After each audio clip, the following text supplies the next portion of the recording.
Betul sekali Pak. Nah, Iya. hari ini Pak Lo mau presentasi, kemudian baru kita bertanya. Silakan Pak Lo. Ya. Pak Lo nggak mau diceritain tentang CV-nya. Dengan 27-29 tahun itu Pak Lo lebih seger ya. Silakan. Yang saya hormati Pak Fredrik, Sekretaris Yayasan Universitas Tarumanegara. Yang saya hormati Pak Rektor, Profesor Ahmad Sudiro. Yang saya hormati Profesor Sawiji. Yang saya hormati Bapak Ibu dosen, mahasiswa-mahasiswi Universitas Tarumanegara yang saya hormati. Salam sejahtera bagi kita semua. Pertama-tama saya mau berterima kasih oleh karena Universitas Tarumanegara telah mengundang saya untuk membagikan pengalaman berinvestasi di Bursa Efek Indonesia selama 36 tahun. 36 tahun. Saya dilahirkan di Jakarta, ya. Asnawi asli Cina Betawi, ya. 66 tahun yang lalu dan sampai saat ini masih tinggal di Jakarta, ya. Waktu SD sekolah di SD Negeri Teladan, SD Negeri Teladan di Jalan Perniagaan di Petekwan atau dulu namanya YPP, ya. SMP-nya juga di situ, SMP Negeri 63, ya. Kemudian SMA-nya saya pindah ke Chandranaya, SMA Chandranaya. Dahulu, zaman dulu, Chandranaya itu kumpulan orang-orang Tionghoa yang kaya-kaya, ya, di situ. Dan kumpulan orang-orang kaya Chandranaya itu mendirikan dua yang saya tahu. Satu, Rumah Sakit Sumber Waras, satu lagi Universitas Tarumanegara, ya. Ketika saya tamat SMA, saya tidak punya uang untuk melanjutkan kuliah. Mau kuliah di Untar tapi tidak punya uang, ya. Jadi saya bekerja di bank sebagai seorang pegawai tata usaha, seorang clerk, ya, seorang clerk. Tentu saja gajinya UMR, ya. Pertama tahun 1979 saya bekerja, gajinya 14.700 satu bulan, plus uang makan 1.300 sehari, uang makan dan transport kurang lebih 50.000, ya. Setelah 11 tahun saya bekerja, 11 tahun saya tidak pernah naik pangkat, ya, karena saya masuk dengan ijazah SMA, jangankan direktur atau vice president, kepala cabang atau assistant manager, kepala bagian aja enggak, ya. 11 tahun gajinya UMR terus naik dari 50.000.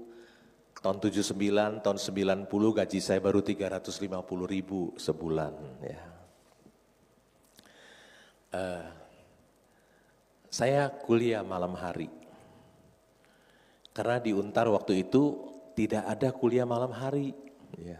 Adanya siang. Dan saya nggak bisa karena siang saya bekerja di bank full time. Akhirnya saya kuliah di universitas yang tidak punya kampus, ya. Untar punya kampus, ini universitas tidak punya kampus. Dulu boleh pinjem universitas. Mohon maaf jangan dibuka, ya. Ceritanya belum habis, dikembalikan lagi, ya. Oke. Slide-nya, ya.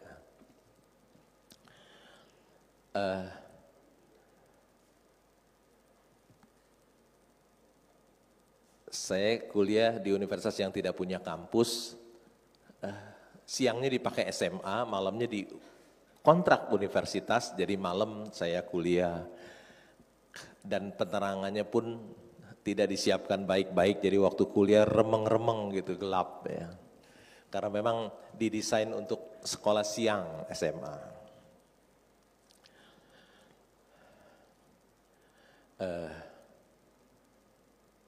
Sekarang coba dibuka yang tadi gambar, ya.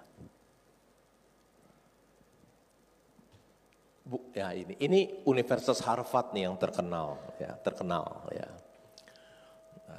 Apalagi sekarang ada kebijakan Donald Trump lebih lebih terkenal lagi ya. Artikel ini mengatakan ada 1% alumni Harvard itu kira-kira 3.130 yang memiliki uang 30 juta dolar atau ultra high net worth individual. Ya.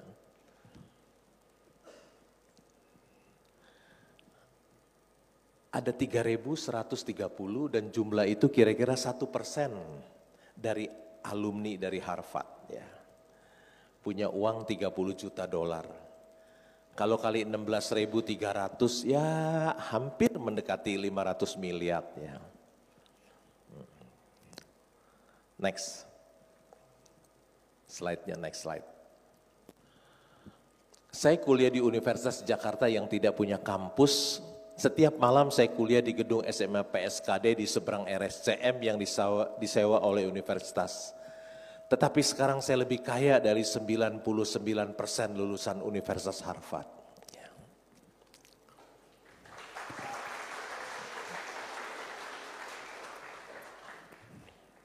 Adik-adik mahasiswa kuliah di Untar, jangan berkecil hati kalau nggak bisa kuliah di Harvard. Tahu tidak, banyak alumni Untar yang sangat sukses di Indonesia, ya, yang tidak kalah.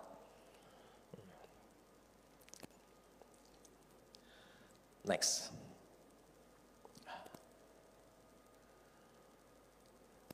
Saya jadi pegawai tata usaha di bank ya, tiba-tiba dipanggil oleh Presiden Direktur BCA, ya. Diajak webinar karena waktu itu tahun 2022 masih COVID webinar. Dalam hati saya nggak salah ya, bank yang untungnya paling besar, ya, bank swasta paling besar. Kalau lihat market cap-nya harganya sekarang 1.100 triliun, ya. Kok saya yang diundang ya? Apa dia nggak tahu saya itu cuma jabatannya clerk di bank, kerja di clerk. Ya.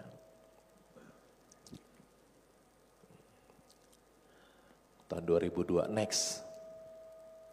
2023 diundang lagi. Ya. Clerk loh, clerk. Bukan direktur bank, bukan.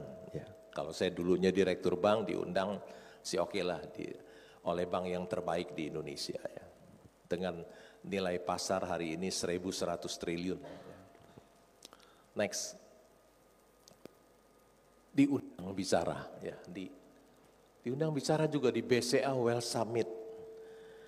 Diundang bicara kepada orang-orang tajir, bukan kepada mahasiswa, orang-orang kaya.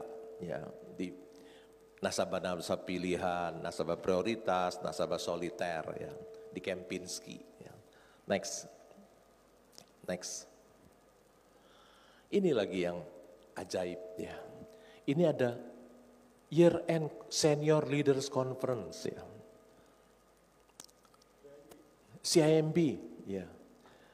Itu yang berdiri di situ adalah direktur dan komisaris CIMB. Ada komisaris utama, ada dirut ya, Ibu Lani. Ya. Ada 130 kira-kira yang hadir conference itu. Saya diundang sebagai pembicara di situ ya. Kepala cabang aja nggak masuk undangan ya, kepala divisi dan lain-lain. Ajaib ya, berkat Tuhan itu ajaib dalam hidup saya ya. Clerk diundang untuk bicara kepada direksi dan komisaris Bank CIMB. Ya. Next. Nah, ini diundang di Qatar. Ya, di Qatar. Next. Bersama-sama dengan dua itu direktur Bank Mandiri ya, Pak Aquarius, Ibu Indah, yang baju merah itu duta besar Qatar ya. Next. Nah, ini lagi. Waktu Jackie Chan datang di Sinarmas itu. Ya, Jackie Chan diundang oleh Sinarmas. Dan saya waktu itu dapat hadiah Nobel dari Sinarmas Sekuritas ya, dari Sinarmas. Next. Ini diundang bicara bersama-sama dengan CEO Citibank ya. Citibank itu yang bank yang paling bagus dulu, bukan sekarang, dulu. Dulu semua alumni Citibank jadi direktur semua di bank swasta ya. Tapi bukan sekarang. Ya, bicara bersama dengan CEO Citibank. Next. Mengapa kita harus berinvestasi di Bursa Efek Indonesia? Karena di Bursa Efek Indonesia itu ada uang banyak loh. Ada market cap sekarang ada 12.420 triliun. Ada 12.420 triliun. Next. Next. Apalagi ini loh. Ada Microsoft nilainya 3,4 triliun dolar. Kalau kali 16.300, 50.000 triliun ya. Itu juga Nvidia juga 3,3 triliun, Apple 2,9 triliun dolar, Amazon 2,1 triliun, ya, Google 2 triliun, Aramco itu migas ya di Arab 1,6 T.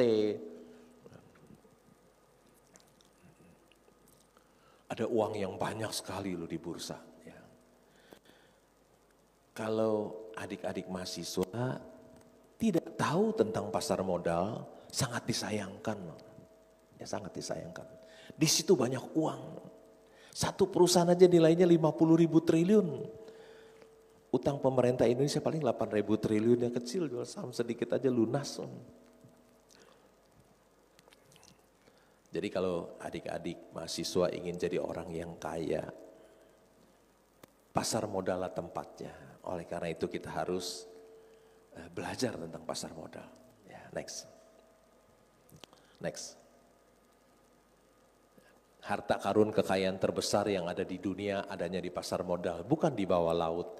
Nilainya nyata dan transparan, sangat disayangkan bila ada orang tidak mengenal pasar modal. Next. Perusahaan publik itu menghasilkan produk dan jasa bagi hidup kita ya. Mengapa kita harus berinvestasi?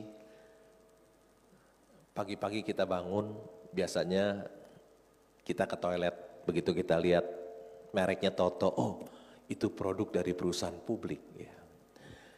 Habis dari toilet biasanya kita minum, kalau kita tidak minum bisa dehidrasi ya. Ada Aqua dulu perusahaan publik, sekarang udah going private ya. Ada Le Mineral, ada Cleo dan lain-lain. Setelah itu kita mandi ya. Kita pakai sabun Lux, kita sikat gigi pakai Pepsodent, kita cuci baju pakai Rinso, itu produk dari Unilever ya. Hampir seluruh keluarga di Indonesia memakai produk dari Unilever. Habis kita mandi, kita makan mie yang enak dan murah ya. Indomie ya. Dengan telur satu kira-kira harganya 10.000, udah nikmat ya, udah enak. Terus sampai malam. Tinggalnya di mana? Kelapa Gading. Oh, itu juga perusahaan publik ya. Tinggalnya di mana? Di Alam Sutra, itu juga perusahaan publik. Tinggalnya di mana? Di Perumahan Ciputra, itu juga perusahaan publik. Tinggalnya di mana? Di BSD, itu juga perusahaan publik. Dari pagi sampai malam kita pakai produk dan jasa dari perusahaan publik. Oleh karena itu kita harus berinvestasi di bursa saham. Next. Perusahaan publik juga banyak menciptakan lapangan pekerjaan. Ada Astra, ada 200.000 lebih karyawan Astra. Ya. Ada 200.000 lebih yang mendapat lapangan pekerjaan di Astra Internasional. Makin banyak lapangan pekerjaan tercipta, makin sejahtera bangsa dan negara kita. Terutama pada saat sekarang banyak PHK, ya tentu lapangan pekerjaan sangat diperlukan. Ya, makin banyak lapangan pekerjaan tercipta, makin sejahtera bangsa dan negara kita. Dan perusahaan publik banyak menciptakan lapangan pekerjaan. Next. Lihat tuh ada jutaan ya. Ada jutaan. Next. Perusahaan publik adalah pembayar pajak yang besar. Lihat tuh. Gudang Garam bayar royalti Tahun 2023 88 triliun. Pita cukai ya. 2024 88 triliun. 2 tahun itu saja udah 177 triliun. Gudang garam, jangan main-main ya. Cukai rokok yang dibayarkan oleh gudang garam 2 tahun itu 177 triliun. Pajak dipakai untuk pembangunan, membantu rakyat miskin, membayar gaji dan lain-lain. Ya. Next. Bayar pajak bukti cinta kita kepada negeri tercinta. Ya. Next.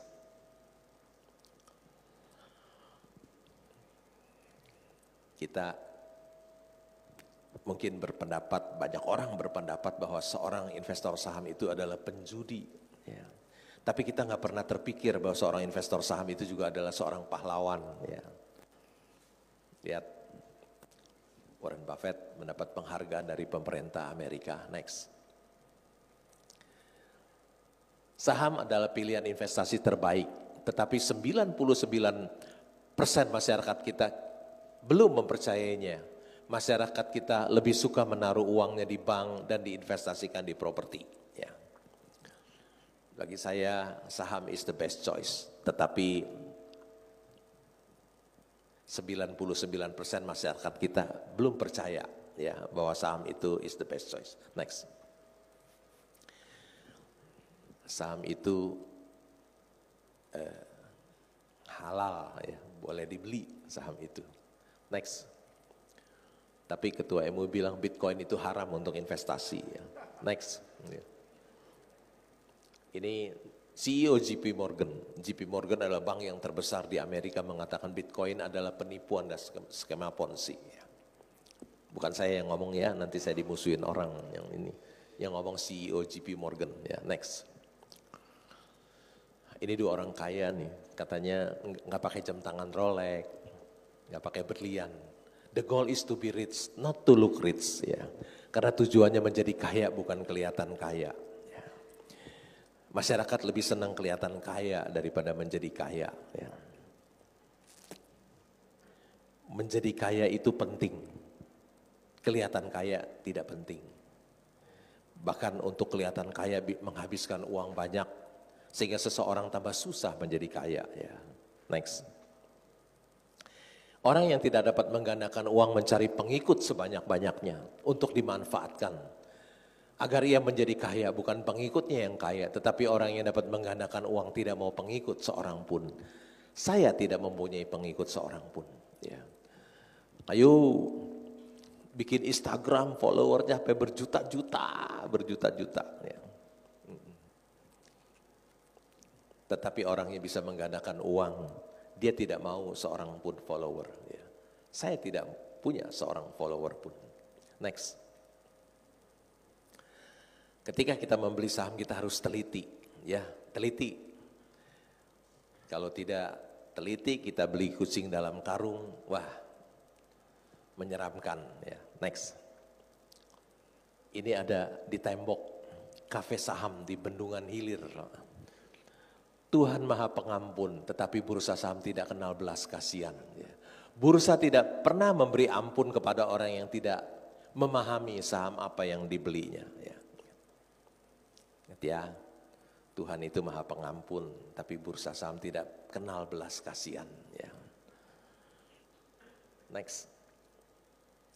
Yang pertama, belilah perusahaan-perusahaan yang dikelola oleh orang-orang yang jujur ya, dan berintegritas. Kalau dia bukan orang yang jujur, yang suka mengambil uang perusahaan untuk memperkaya dirinya, jangan pernah beli. Ya, pertama, siapa pengendalinya, siapa komisaris dan direksinya.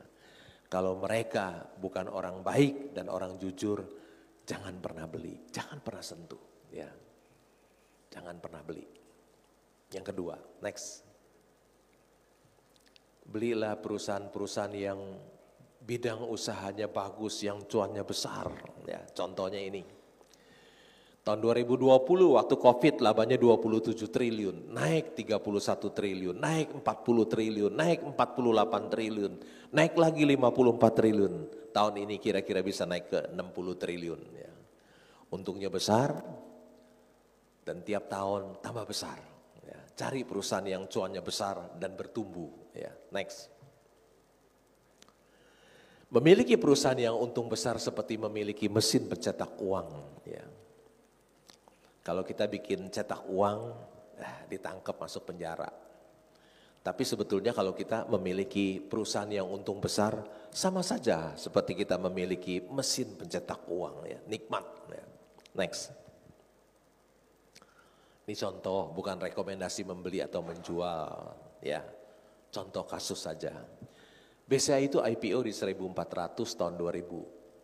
Sudah split 4 kali, 1 jadi 2, 2 jadi 4, 4 jadi 8, split 5 jadi 40. Ya. Jadi kalau hari ini 9.400 kali 40, 376.000. Yaitu capital gain-nya selama 25 tahun itu 26.000%, 757.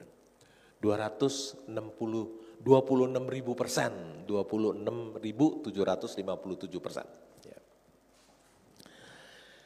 Kalau kita beli saham BCA 1 miliar, kita diamin aja 25 tahun. Uang kita meningkat jadi 267 miliar. Ini kisah nyata ya, bukan halusinasi, bukan. Kalau kita beli saham BCA 1 miliar, 25 tahun kemudian uang itu jadi 267 miliar. Kita nggak usah kerja keras, tiap hari santai aja, tidur aja santai, nikmati hidup. Orang-orang yang kerja keras, bisnis, buka restoran lah, buka kafe lah, jamin pasti ini lebih cuan daripada mereka. Nggak usah capek-capek lagi ngelayanin orang tiap hari. Next. Ketika kita sudah memiliki saham perusahaan yang hebat, yang terbaik adalah tidur. Investor saham yang tidur bukan saja akan mendapatkan cuan yang besar, tidur juga bisa meningkatkan imunitas, sehingga bisa terhindar dari COVID-19 yang sudah ramai lagi sekarang, ya, COVID-19. Ya. Tidur bukan saja mendapatkan cuan yang besar, tidur juga bisa meningkatkan imunitas kita. Sehingga bisa terhindar dari COVID-19 yang sudah datang kembali. Next. Belilah perusahaan yang valuasinya murah. Ya. Ini ada 2 perusahaan, yang satu mahal, satu murah. Ya. Satu perusahaannya 869 triliun market cap-nya. Tapi labanya cuma 567 triliun. Yang satu lagi market cap-nya hanya 8,6 T, hanya 1% dari yang pertama, ya. Tapi labanya 355 triliun. Belilah perusahaan yang valuasinya murah. Jangan beli perusahaan yang mahal. Hah? Pak Keng Hong, ini rekomendasi. Tidak, ini contoh soal saja. Ya. Next. Belilah perusahaan yang bagi dividen. Enak juga dapat dividen ya.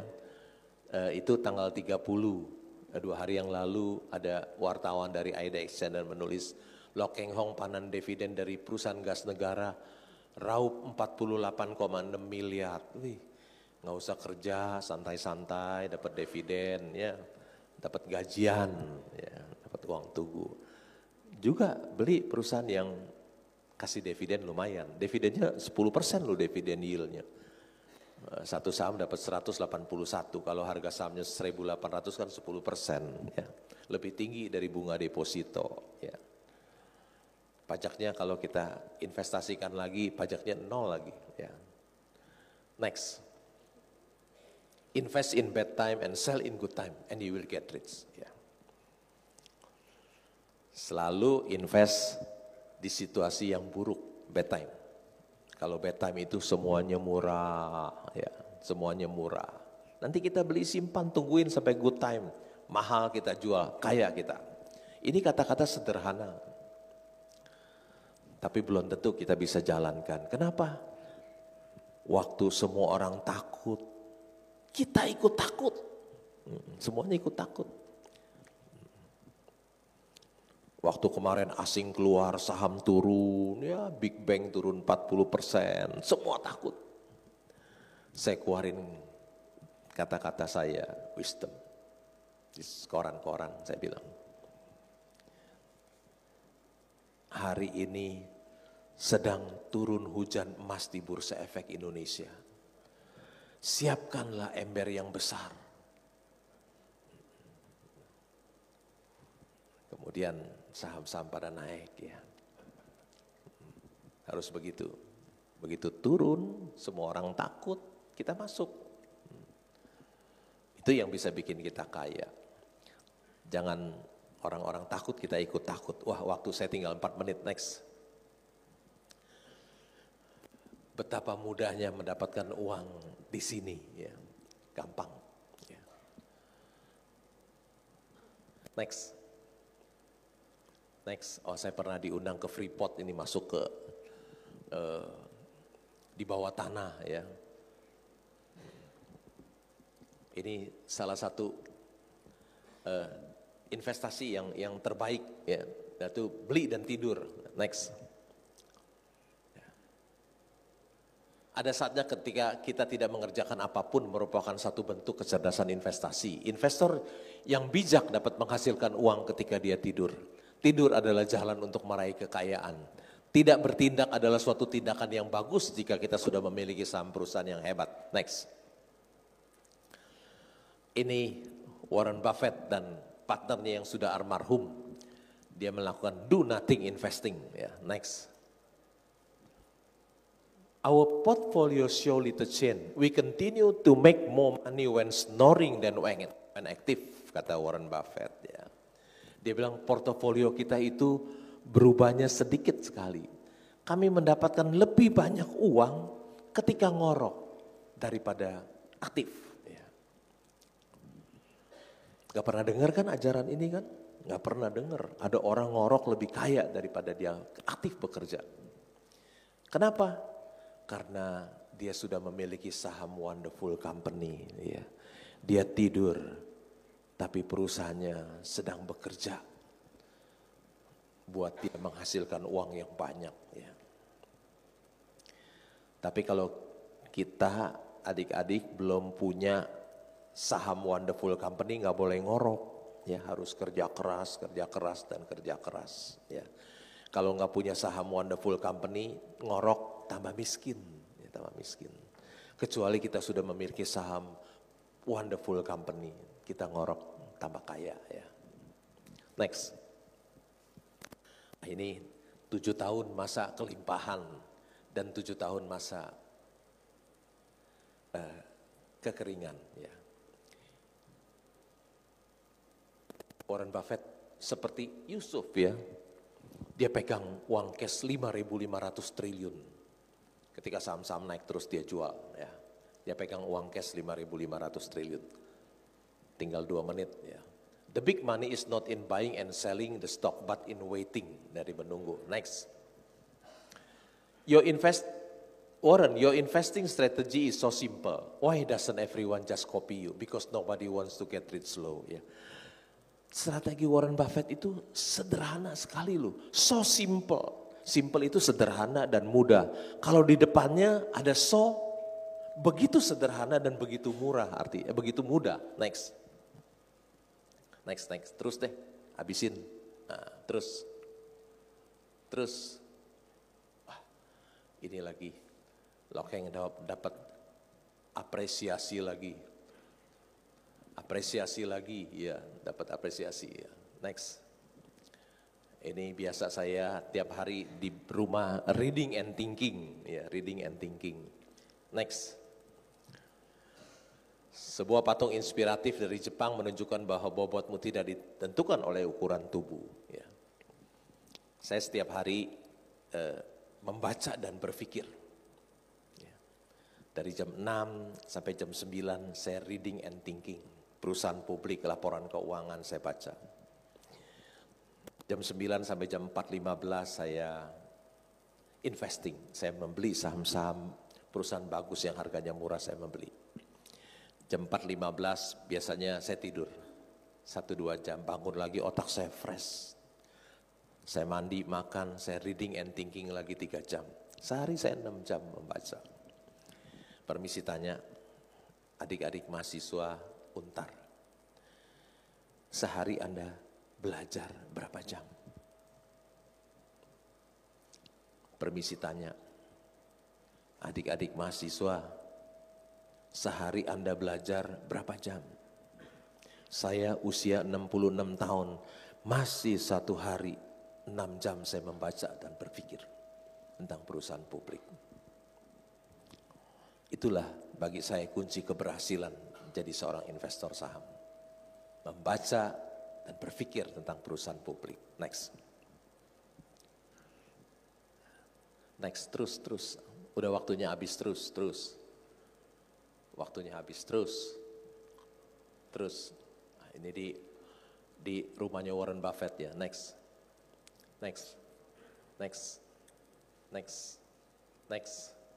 Waktunya habis, next. Wah, Warren Buffett itu punya uang 136 miliar dolar loh, seorang investor saham. Gokil, Warren Buffett cuan gede 1.720 triliun dari Apple. Orang yang usia 94 tahun masih bisa cuan 1.720 triliun. Coba mau kerja apa? Buka kafe yuk, siapa tahu bisa untung 1.720 triliun. Buka rumah makan yuk, nggak mungkin bisa. Usia 94 tahun baru bisa dapat kalau dia jadi seorang investor saham. Menjadi seorang investor saham adalah salah satu pekerjaan terbaik di dunia. Usia tua pun dapat menghasilkan uang yang banyak. Waktu saya sudah minus, sekian terima kasih. Semoga bisa bermanfaat dan bisa memberikan inspirasi buat adik-adik mahasiswa semua. Sekian terima kasih. Pak Lo, terima kasih. Tepuk tangan untuk Pak Lo. Pak Lo Keng Hong, kita belajar hari ini. Kalau sudah seperti Pak Lo, tidur bikin sehat dan tambah kaya ya Pak Lo. Ya, kita belajar banyak hari ini. Kalau punya saham Wonderful Company iya, Pak. Dan ada satu lagi caveatnya adalah kalau kita punya saham Wonderful Company. Makasih Pak Lo. Kita sekarang minta Pak Kris naik ke atas, tapi sebelumnya saya bacakan dulu Pak Kris. Enggak, Bapak di sini. Bapak sini. Bapak mau turun duduk dekat Pak Widodo. Silakan. Ya. Makasih Pak Lo. Nanti saya panggil lagi ya. Makasih. Tepuk tangan untuk Pak Lo. Panel kedua kita tidak kalah hebatnya. Beliau adalah Kris Aprilioni. Kris adalah seorang profesional pasar modal dengan pengalaman lebih dari 10 tahun di bidang saham, trading dan analisa pasar. Lahir di Tanjung Pinang tahun 92, masih muda nih, tapi seimbang dengan Pak Lo. Kris merupakan Certified Securities Analyst dan Certified Technical Analyst. Serta dikenal sebagai pembicara di IDX Channel, CNBC Indonesia. Dia juga aktif sebagai branch manager YB Sekuritas Batam dan advisor dana pensiun Pegadaian. Keahliannya meliputi analisa teknikal dan fundamental. Ini penting sekali. Ini akan support Pak Lo punya tidur karena teknikal dan fundamental adalah penting. 6 jam mungkin setiap hari Pak Lo lakukan technical dan analytical setiap hari. Portfolio yang bagus merupakan hasil dari analisa dari Pak Kris. Pak Kris, saya persilakan. Silakan. Tepuk tangan untuk Pak Kris.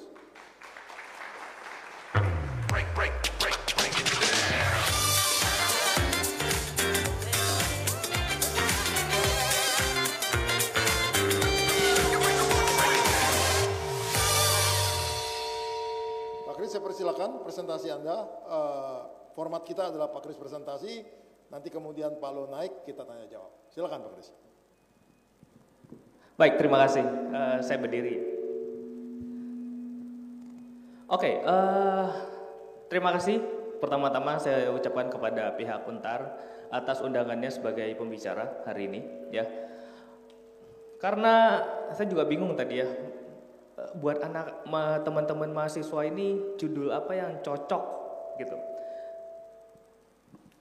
Karena kalau dibilang saya nggak akan ngejelasin teori-teori, kita akan banyak mengenai praktikal karena itu penting ya. Praktikal itu oke. Nah, secara praktikal itu agak sedikit berbeda dengan teori yang kalian ketemukan nanti, gitu. Banyak hal-hal secara praktikal nanti kita akan bahas di sini ya. Tadi, untuk mencari suatu perusahaan-perusahaan yang katanya wonderful, itu tidak mudah. Sometimes, wonderful company, pas kita beli di saat harganya lagi murah, ternyata berubah menjadi saham yang tidak wonderful lagi. Let's say yang gede, kita bisa lihat dulu ya, zaman saya dulu masih muda. Pakai Nokia itu pasti semua orang punya. Sekarang saya nggak jamin semua ada yang pakai Nokia di sini. Ada? Nggak ada. Zaman itu Nokia is a wonderful company, very very wonderful company. Nggak ada satupun merek HP yang bisa compete dengan Nokia. Kalau sekarang kita masih bisa lihat ada Apple dan Samsung, mungkin masih compete-nya sama, gitu. Dulu Nokia is number one, gak ada lawannya. Nah sekarang wonderful company-nya sudah hilang. Gitu. Jadi secara teori yes, saat itu harus membeli wonderful company. Semua orang mungkin punya, kalau kita berinvestasi di US gitu ya, kita akan beli saham Nokia. Tapi kalau kalian tidak menjaga atau melihat suatu perusahaan wonderful company itu dengan benar, bisa jadi sahamnya jadi sampah. Gitu. Ya. Saya akan mulai, next, waktunya singkat soalnya. Oke, di sini saya akan menjadi 3 highlights ya. Perkembangan teknologi itu penting, jadi jangan berinvestasi kayak orang zaman dulu. Orang zaman dulu berinvestasi, iya kita harus melihat perusahaannya bagus, karena buat beli saham aja dulu susah, rebutan. Buat punya saham aja dulu susah. Gitu. Dan apalagi jualnya juga kita nggak tahu gitu. Zaman dulu orang mungkin nggak ngerti gimana cara jual beli saham. Sekarang udah ada aplikasi, siapapun kalian bisa beli, jual beli. So secara behavior itu pun akan merubah konsep investor saham saat ini. Ya, secara behavior orang sekarang akan lebih gampang untuk menjual dan membeli saham. Makanya kalau kalian perhatikan grafik IHSG dari mungkin tahun 90-an sampai 2010, 2011, sebelum ada online trading itu mulai, grafiknya enak banget naiknya. Koreksinya hanya ketika ada krisis-krisis besar 2008, 98 gitu. Sekarang kalian bisa lihat grafik dari 2013 sampai sekarang deh gitu ya. Oke, ISG naik tinggi, koreksinya dalam, naik tinggi, koreksinya dalam, sideways, gak kemana-mana. Walaupun ujungnya masih lebih tinggi, tetapi fluktuasinya tinggi. So, behavior sekarang sudah mulai berubah, gitu. Kalau kemarin kita melihat dari presentnya saya lupa lembaga keuangan di luar negeri, mereka mengatakan bahwa anak-anak muda saat ini itu akan mencari instrumen yang lebih beresiko. So jangan kaget anak-anak muda saat ini akan banyak berinvestasi pada instrumen Bitcoin mungkin yang lebih resiko. Gitu, karena memang sudah behaviornya. Tetapi ingat, ada hal yang menarik di saham yang tidak ditawarkan oleh tempat lain. Ya. Nah, zaman dulu saya belajar mungkin dari tahun 2012. Saat itu teknologi susah, mungkin baik tapi tidak sebaik sekarang. Dulu itu YouTube masih belum semenarik sekarang. Grup Telegram belum ada, grup WhatsApp belum ada. Dulu belajar sahamnya hanya baca dari blogspot, nggak ada video YouTube-nya gitu. Susah banget nyari pembelajaran, ya. Dan kalaupun mau belajar berarti harus sama orang dan itu bayar, gitu. Jadi manfaatkan teknologi sebaik mungkin saat ini. Kalian bisa belajar dimanapun, YouTube banyak, tapi ya please cek dulu ya, ini bener nggak ajarannya. Oke, next. Nah, permasalahannya ada pada para investor saham itu, Banyak perusahaan bagus tapi harga sahamnya nggak naik. Tahu nggak apa perusahaan wonderful company LQ45 mungkin top 10 LQ45 saat ini dan mungkin beberapa tahun ke belakang, mungkin 30 tahun ke belakang dia tetap berada di top 10 tapi harga sahamnya nggak naik-naik. Ada yang tahu nggak? Astra dari 2010 sampai hari ini harga sahamnya cuma bergerak 5.000 sampai 9.000-an. Kemarin Covid sempat 3.000 malah. It's a wonderful company, it's a very wonderful company. Tiap tahun kasih labanya naik terus, dividennya naik terus, yes. Tapi harga sahamnya nggak kemana-mana. Itu permasalahan para investor. Investor melihat, oke, dia wonderful company, harusnya saya beli. Tapi selama 10 tahun, 15 tahun sampai hari ini dari 2010, saya nggak dapat cuan banyak dari Astra. Kalau kita ngomongin hal yang sudah lewat, gampang sekali. Kita akan banyak menceritakan, oh ya, bank-bank naiknya banyak, BRI naiknya banyak, BCA naiknya banyak. Tetapi ada juga yang nggak naik-naik, gitu. Ya, jadi ini permasalahan dulu. Kita bahas permasalahan dulu. Banyak perusahaan bagus, harga sahamnya justru turun.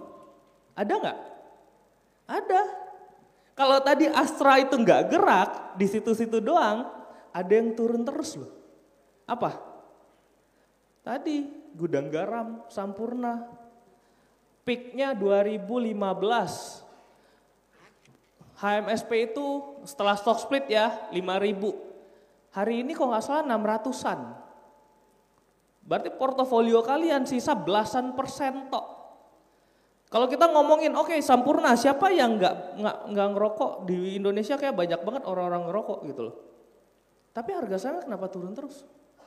Gitu. Terakhir deh, yang masuk ke YouTubeku tahun 2000 sebelum Covid, Unilever, perusahaan segede itu, yang semua orang mungkin pakai di tahun 2020, ya 2020-2021, saya punya YouTube Chris Aprilioni, itu bukan buat kalian, saya nggak nyebarin, ayo beli ini, ayo beli itu, enggak. Itu cuma sebagai kayak blog pribadi saya, supaya apa yang saya analisa itu ada track recordnya dan semua orang bisa lihat. Kayak makanya saya analisa Unilever supaya semua orang tuh bisa lihat dan saya pernah jelasin, saya pernah ngomong Unilever itu sell loh gitu. Jadi ada track recordnya gitu. Nah, Unilever dari 2021 harganya masih tinggi 8.000 9.000. Saya bikin di YouTube saya Sell Unilever. Judulnya bahkan sedikit kontroversial ya. Mungkin saya bilang judulnya saya tidak akan invest di Unilever lagi. Waktu harganya lagi tinggi-tingginya. Dan waktu itu banyak yang hujat. Kenapa Unilever tidak menarik? Di YouTube saya jelasin semuanya. Gitu. Ya tapi di saat itu apakah Unilever di harga 9.000 bukan wonderful company? Is a very wonderful company. Gitu. Ya, itu permasalahan banyak orang. Nah, next, banyak perusahaan jelek, harga sahamnya terus naik. Tadi Pak Lo muncul tuh brand market capital 800 triliun tapi naik terus. Nggak make sense. Yes, nggak make sense. Itu yang terjadi di saham. Saat kinerja fundamental jelek, harga saham naik. Saat kinerja fundamental bagus, harga saham justru dipucuk. Jadi ketika jelek nih, kinerjanya, labanya rugi nih, perusahaan rugi, harga sahamnya naik. Ya, tapi di satu titik dipucuk. Di titik tertinggi, let's say kita ngomongin brand deh, karena udah ada contohnya brand tadi. Let's say kita ngomong brand, sekarang kelihatannya oh labanya cuma 500 miliar, kecil banget, nggak menarik. Bisa jadi 2 tahun, 3 tahun ke depan, labanya brand naik jadi let's say 50T. Dan ternyata pas di atas 50T keluar hasil laba itu, itulah titik tertinggi harga saham brand. Nggak naik-naik lagi. Itu banyak terjadi di market. Indika Energy tahun 2016-2017, dia naik dari harga Rp100, naik sampai ke 4.500, 4.600. Di saat dia naik laporan keuangannya itu rugi. Di saat 4.600 beritanya keluar, Indika Energy sah akuisisi tambang Kideko waktu itu, ya. Dan itulah titik tertingginya. Dan ya ketika diakuisisi dia laba pasti karena laba dari tambang Kidekonya masuk. Tapi itu titik tertingginya Indi. saat itu. Dan setelah itu, setelah akuisisi, harga sahamnya dari 4.600 turun sampai ke 300 rupiah. Saat kondisi keuangannya sudah bagus. Itu yang terjadi di market. Next. Ya, menganalisa fundamental terkadang harus berspekulasi. Mudah-mudahan pulih di masa yang akan datang.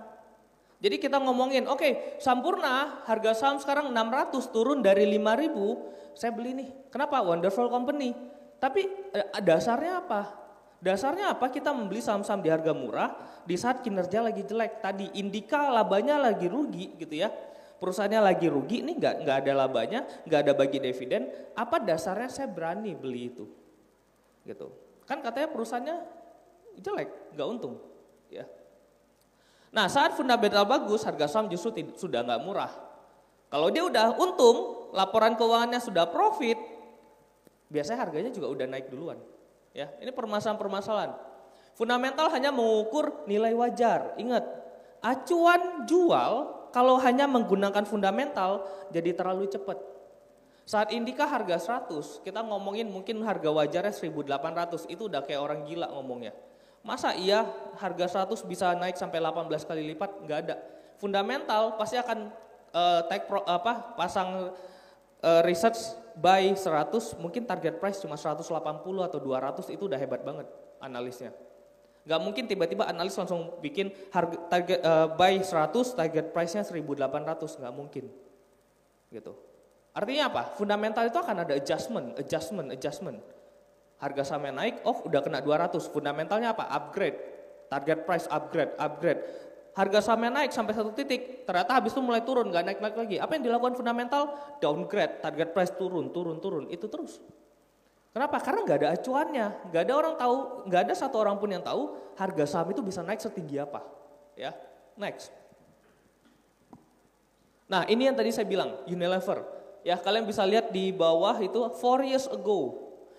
Grafik chartnya di video itu masih di harga situ tuh, masih tinggi banget, 8.000. Hari ini Unilever 1.700. Kemarin terendah 1.100. Next. Di 1.100, di 1.200, 8 Maret 2005, saya bikin video lagi. Unilever balik arah nggak? Kalau nggak hancur. Ternyata habis itu dari 1.200 naik sampai 1.800 hanya dalam waktu 1 bulan. Kenapa? Is a fundamental. Kalian lihat ya 2025 Q1 laba bersihnya justru turun loh, 38 jadi 32. Jelek dong, kinerjanya bahkan lebih buruk daripada tahun lalu secara quarter to quarter. Kalau kalian lihat secara tahunan 2024, quarter to quarter 38, 27, 14, 9 turun terus. Tapi waktu video itu dibuat EPS-nya 141, bahkan lebih tinggi daripada 141. Kenapa di harga bawah segini dengan kinerja yang jelek kita berani masuk? Tadi ada faktor selain fundamental yaitu technical untuk kita bisa menganalisa suatu perusahaan. Ya, nanti kita akan jelasin lebih detail. Next. Nah, ini salah satu, jadi YouTube seperti saya katakan, YouTube itu sebagai track recordnya saya lah. Apapun saya ada yang menarik saya bikin di YouTube, ada yang menarik saya bikin di YouTube gitu. Jadi kalau yang lain influencer itu followersnya jutaan orang, even YouTubeku udah berapa tahun ya, 6 tahun, 7 tahun itu masih nggak nyampe 100.000, belum dapat silver button. Bisa diklik ini ya, videonya. Wi-Fi. Pause. Gue udah selalu bilang Bisa Wi-Fi. Gue takut kalau gue terlalu bisa di pause. Oke. Nah, ini video 21 April 2024. Kalian bisa search harga Wi-Fi itu 21 April itu di harga berapa. Saya sengaja, saya orangnya bukan orang yang suka membicarakan suatu emiten ketika emitennya udah di atas. Nggak suka sama sekali. Saya paling anti sama orang yang tiba-tiba muncul, saya cuan gede sekian, tapi nggak tahu track recordnya, ceritanya belinya dari harga berapa. Gitu. Saya paling nggak suka gitu. Nah, makanya saya buat satu YouTube gitu ya, supaya track recordnya saya jelas. Kita ini Wi-Fi karena Wi-Fi lagi hype lah dalam beberapa bulan. Ya, Wi-Fi dari 21 April 2024 saya udah ngomongin ini perusahaan bagus. Kalian nanti bisa lihat ya video ini cuma bentar doang, short doang, 1 menit ya. Silakan dimulai. Kemarin turun sampai 130, itu tuh sebenarnya murah banget.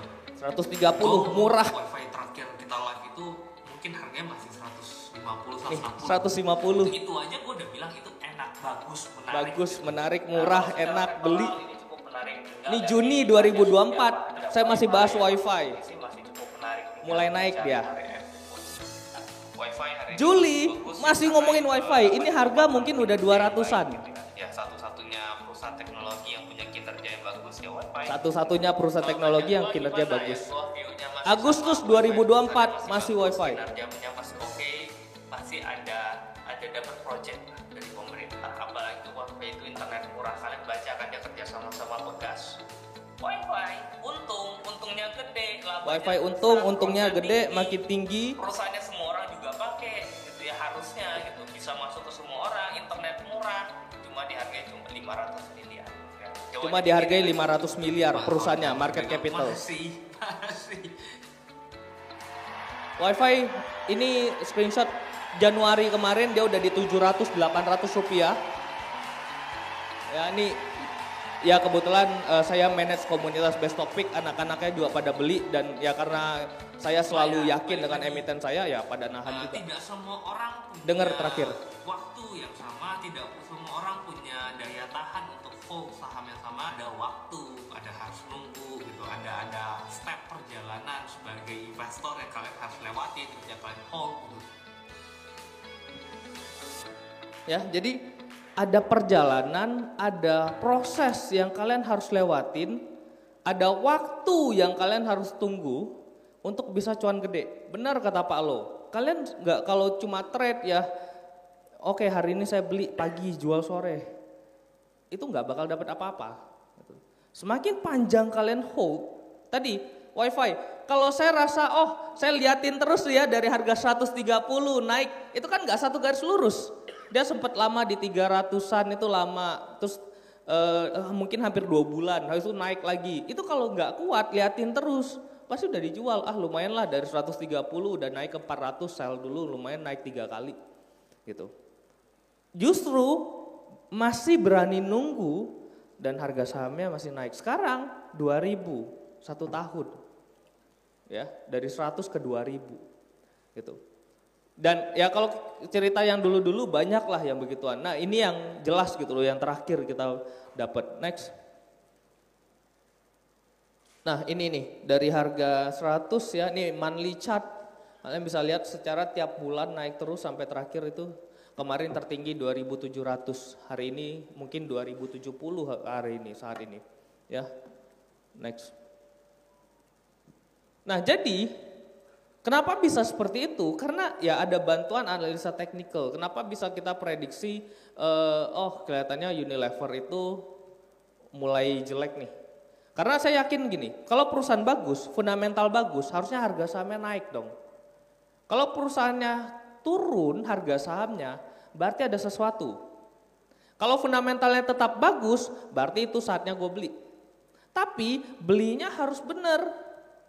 Karena kalau kayak HMSP dari 5.000 turun ke 3.000, apakah murah? Banyak orang mungkin udah bilang, murah. Karena waktu itu grafiknya nggak kelihatan sekarang. Waktu itu 3.000. Contoh kayak, itu nggak terlalu ekstrim, Matahari, LPPF, zaman dulu. 24.000, hari ini berapa? Kayak 3.000 deh. Terendahnya berapa? 700 rupiah COVID. Waktu LPPF turun dari 24.000 ke 10.000, itu banyak sekali investor-investor melihat, kapan lagi saya bisa dapat Matahari harganya cuma 10.000. Karena zaman itu Matahari semua orang belanja di Matahari. Mereka tidak melihat ada disrupsi yang datang dari Tokopedia dan teman-teman. Gitu. Dan ketika sudah sadar, harga sahamnya udah terkapar mungkin udah di 5.000. Gitu. Ya, nah itulah butuh analisa teknikalnya tadi, gitu. Tapi ingat, teknikal itu kalau berdiri sendiri bias. Kalian nggak boleh cuma pakai teknikal, harus ada fundamental faktornya. Banyak orang, fundamental capek nih bacanya banyak, udah skip aja lah langsung lihat grafik, nggak bisa. Karena kalian harus tahu perusahaan yang bagus dulu, baru kapan momen entry-nya biar nggak habis waktu. Next, bentar. Technical akan lebih baik jika digabungkan dengan fundamental. Tidak semua perusahaan bagus akan naik di saat yang bersamaan. Enggak semua, ingat gitu. Pergerakan technical mengikuti jangka waktu yang disesuaikan. Jadi ya kalau kalian ngomongin investasi jangka panjang, ya jangan pakai technical jangka pendek. Berantakan. Kalau ketika ngomong investasi jangka panjang, ya technicalnya jangka panjang. Gitu, ya. Dow teori, ini salah satu teori technical yang kenapa menarik ya. Karena technical discounts everything. Kita ngerti kita retail, kita ngerti akses kita terhadap suatu berita itu nggak banyak. Jadinya kita butuh technical untuk membantu kita memfilter. Karena pasti banyak orang yang tahu lebih dulu di luar kita. Nah banyak orang karena mereka tahu lebih dulu, mereka bisa jualan lebih dulu. Makanya harga saham itu kadang turun duluan. Kadang harga saham itu naik duluan. Tapi technical akan memberitahu kita, oh dia udah naik nih, berarti ada sesuatu. Oh dia turun nih, berarti ada sesuatu. Tinggal kita konfirmasi, sesuatu itu secara fundamentally approve atau hanya sesaat. Ya. Next, saham bagus, timing tepat. Nah ini contohnya. Kalau Pak Lo pernah bilang, oh technical itu seperti kita melihat ekor sapi. Bener. Makanya kita butuh fundamental, kita cek sapinya benar-benar sampai ekor sapinya pun kita cek. Gitu. Ya. Jadi benar-benar kita jangan cuma ngelihat ekornya, lihat juga sapinya. Sapinya bagus nggak, gemuk nggak? Kayak kenapa saya merekomendasikan WiFi? WiFi harga saham Rp100, market cap cuma 500 miliar. Perusahaannya nilainya cuma 500 miliar. Bisnisnya apa? Jualan internet murah. Seberapa murah internetnya? 100.000 per bulan. Kecepatannya seberapa cepat? 200 Mbps. Siapa yang nggak mau pakai? Kalian di rumah, internet rumah bayar berapa sih? IndiHome 300 ribuan kan? Kecepatannya berapa? Sering error lagi. Ini 100.000, 200 Mbps. Kenapa nggak menarik? Iya perusahaannya baru. Sudah running belum? Sudah. Ada beberapa yang pakai. Ada 20.000 home pass sekarang. Kita detail, cek benar-benar perusahaannya harus tahu. Oh ini perusahaan bagus. Masalahnya apa? Dia belum punya duit, perusahaannya baru, home pass-nya masih dikit, butuh kerjasama.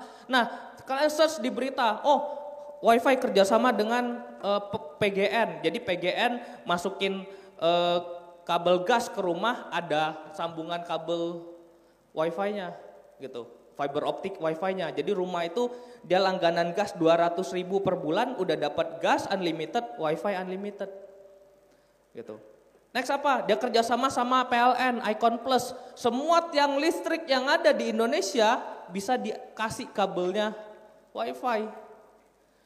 WiFi punya kabel sepanjangan jalur kereta api di Jawa. Dari jalur kereta api dia bisa keluarin 1 kilometer dari kereta api. Dia bisa jualan internet murah ke sekitar daerah jalur kereta api. Siapa yang gak menarik?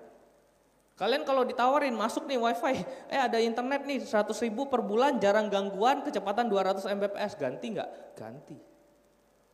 Kenapa di rumahku belum masuk nih WiFi nih? Iya, dia masih kecil. Kita harapan dia makin lama makin gede supaya jaringannya makin gede. Gitu. Ini lagi ada tender, lagi ikut tender di pemerintah untuk frekuensi 1,4 GHz. Kalau dapat, berarti kalian bisa dapetin layanan itu nanti ke depan, bisa jadi. Ya. Nah, itu yang kita cek nih sapinya benar-benar bagus nggak? Dan kalau kita compare dengan semua telekomunikasi yang ada di Indonesia, sejelek-jeleknya perusahaan telco, friend lah, yang minus terus labanya, bener gak? Rugi terus. Itu aja nilainya 10T. Ya, Linknet, mirip tuh jualan internet, First Media, itu sekitar 5-6T. WiFi 500 miliar, that's a very cheap company. Itu yang kita cek bener-bener. Jadi banyak-banyak baca itu penting. Jadi jangan cuma ngeliat ekornya tok. Banyak orang tuh salah ngeliat ekornya tok. Iya, technical jadi jelek kalau kalian hanya melihat dari ekornya doang. Next. Nah, kayak gitu, ini nih, technicalnya bagus waktu lagi naik gitu ya. Tapi secara fundamental gak ada isinya. Labanya kalian coba lihat 1, 0, 3, 1, harga saham bisa naik gak? Bisa. Tapi ini cuma hoki-hokian, kapan kalian dibegal? Kalau kalian untung beli dari harga 80 naik ke 100, 200, ya kalian lagi hoki kalau saya bilang. Ada masanya kalian kebeli di harga mana? Pucuk, mungkin di atas 600, 700. Dan ketika kena harga sahamnya turun terus tanpa ampun, gak bisa keluar. ARB terus, sekarang 18 rupiah. Even waktu itu nahan nih, beli nih di harga 80 nih. Naik sampai 600 nggak dijual-jual nih, saya untung gede nih gitu ya, nggak ada fundamentalnya tapi nggak tahu nih analisanya kayak gimana, hoki doang dapatnya. Akhirnya sekarang 18 dari 80 tetap aja rugi. Dan turun dari 600 tuh nggak bisa exit itu ARB karena semua orang mau jualan. Next. Nah inilah technical, jadi simple aja nggak usah aneh-aneh, technical jangka panjang aja. Kalau invest ya, MA mungkin MA 100, MA 50, jangka panjang sekalian. Kalian lihat gudang garam, garis hijau itu MA 100. Secara jangka panjang teknikal nggak menarik tuh, turun terus. Ketika dia turun di bawah garis hijau itu, udah jangan masuk.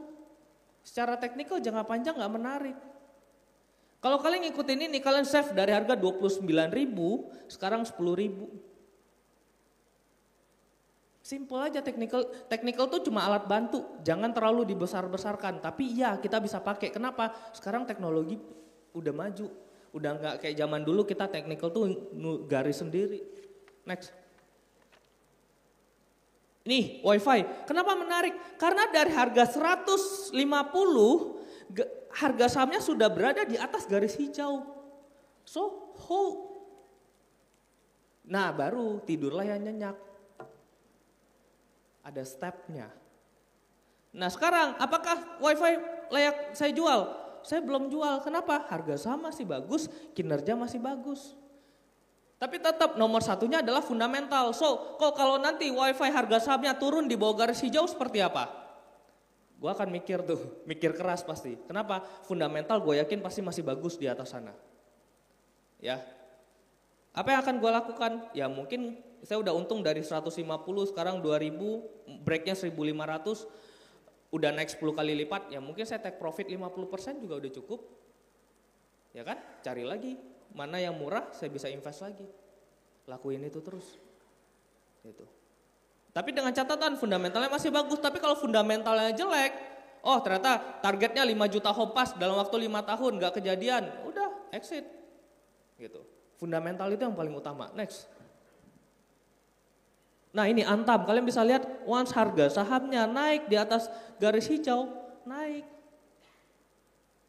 Ditambah apa? Fundamentalnya apa? Oh harga emasnya naik, so harusnya Antam dengan harga emas naik, jualan emasnya bakal lebih untung.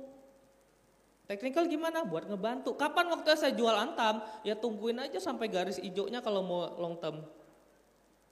Simple, gak usah dibikin susah. Gitu. Ya. Next. Jadi kalau kalian compare kok kripto menarik, naiknya bisa tinggi banget. Gue bilang compare sama WiFi gue juga, WiFi gue lebih tinggi naiknya daripada Bitcoin. Dari 150 sekarang udah 2000. Bitcoin 1 tahun juga masih di situ-situ doang. Waktu WiFi 150 tuh Bitcoin masih di 80-90 ribu sideways bolak-balik sempat ke 70 ribu malah turun. WiFi naik gitu. Ya, nih terakhir pas 1 menit. Jadi di saham itu bukan masalah gua ngasih tahu kalian emiten apa yang bagus, bukan itu masalahnya. Masalahnya adalah di mental. Loss atau untung itu tidak serta-merta dari kalian dapat beli saham apa enggak. Tapi dari mental yang benar ketika kalian beli saham. Mental yang benar apa? Tadi WiFi, oh perusahaannya bagus, kinerjanya oke. Kalian mesti cek dalam-dalam, kalian mesti ngerti. Kenapa? Kalau kalian nggak ngerti dengan perusahaannya, dia naik 20%, kalian mungkin udah take profit. Karena saham itu geraknya nggak cuma satu garis lurus, dia bisa naik nih, untung 100%, besoknya turun nih 20%, panik nggak? Banyak orang panik, udahlah gua take profit dulu, mumpung udah untung. Nanti takutnya nanti dia balik lagi ke harga semula. Tapi kalau kalian ngerti tentang perusahaannya, oh dia naik koreksi, oh wajar aja, dia udah naik 100% kok. Perusahaannya gimana? Fundamentalnya masih bagus, gak ada masalah. Ya, Loss itu justru timbul karena mental yang rusak. Mental yang rusak apa? Tadi nyoba-nyobain, aduh coba deh fast trade gitu. Beli pagi jual sore, akhirnya apa? Barang bagus pun dijual. Ya. Nah, mental yang rusak tidak akan mendatangkan cuan sebagus apapun perusahaannya. Hati-hati. Oke, thank you. Next. Ada lagi? Ya. Thank you semuanya.